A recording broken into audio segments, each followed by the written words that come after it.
while this is taking place, you guys saw what JD said yesterday. He says, look, he can go months. This can be a 6-month war. This can be a 12-month war. This can be – the president has the ability to go as long as they want. And then Hegseth was being pushed on. You guys said this is going to be 4 weeks. This is going to be 4 weeks. So, well, listen, can you go to that, Rob? Is this the one about the 4 weeks? Yes, sir. Where he jumps in? Yep. Okay, go for it. The question about 4 weeks. It's the typical NBC sort of gotcha type question. President Trump has all the latitude in the world to talk about how long it may or may not take. 4 weeks, 2 weeks, 6 weeks. Yeah. It could move up. It could move back. Good job. We're going to execute at his command the objectives we've set out to achieve. And what he has shown an ability to do that other presidents can't quite seem to have the aperture to do.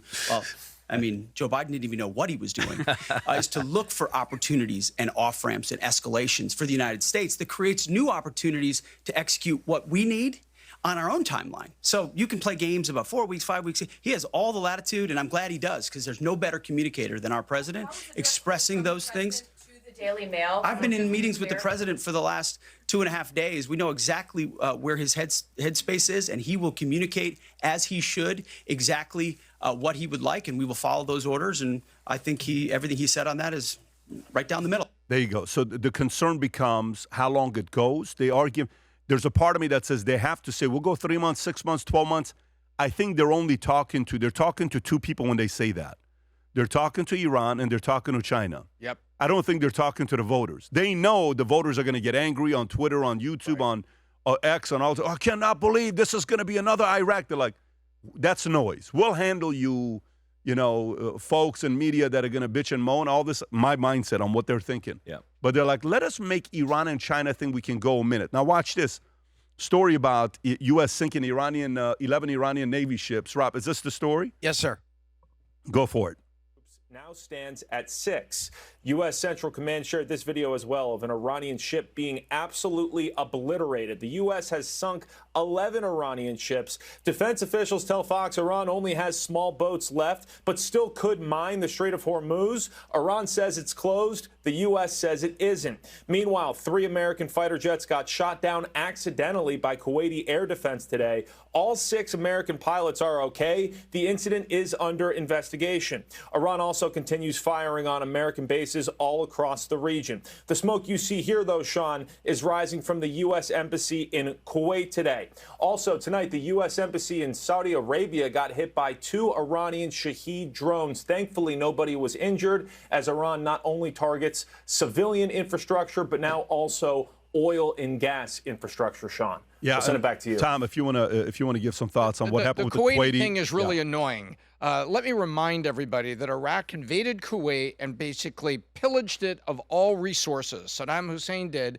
And who came over there was the USA and George Bush Sr. to re-liberate Kuwait. Say what you will about the ancillary activity, but we went over and liberated Kuwait after that. And so the Kuwaitis carelessly, remember, if we're flying over Kuwait, we are now flying back toward the Gulf area away from the engaged conflict. So you're coming back, you're empty, you've dropped your payload, which is bombs, you're coming back in, and you're not expecting radar signature to be coming over Kuwait, which is supposed to be a friendly place, while you go back to the carrier or the base. And the clumsy Kuwaitis shoot down 3 of it. Praise God, our 6 pilots are okay, but come on, guys, we saved your ass. You got to be a little more careful. So how do you do that, though? How do you? You're not training them to say, guys, what are you doing? This was a. By the way, do you have the clip of one of the pilots being approached? It's like, no, I'm American. I'm American. Have you guys seen this clip? People backed off. The people did back off, but it was an interesting scene to say, how do you make a mistake like that? You can't. Thank God those guys, nothing happened to them. Rob, is that it? Yes, sir. Go for it. You're fine? Really? You need something to help you? No problem. You're safe. You're safe. You're safe.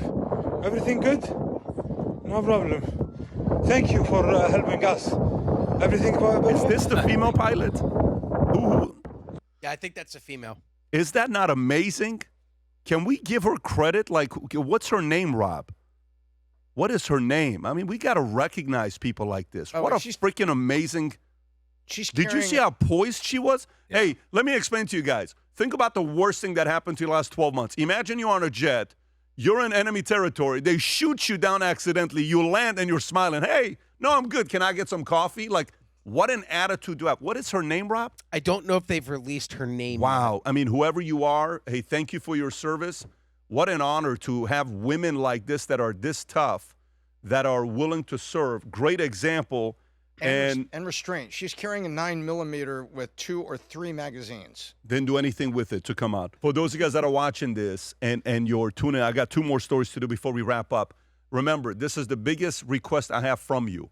51% of you watch our podcast who are not subscribed to it. You just watch it, consume it regularly, but you haven't pressed that subscribe button. That's very important to us on the algorithm. If you enjoyed this last week, our team has done a great job, a lot of interviews, a lot of different shows. It's a cost. I don't take any money off the table. It's all being invested back into the company because of what vision we have long term. If you like what we do with PBD Podcast and the guests that we bring and the conversations that we have, smash that subscribe button. It helps us out a lot when you're doing that. So 51% of you enjoy watching it, but it would mean a lot to us if you press that subscribe button. If you enjoyed this video, you want to watch more videos like this, click here. And if you want to watch the entire podcast, click here.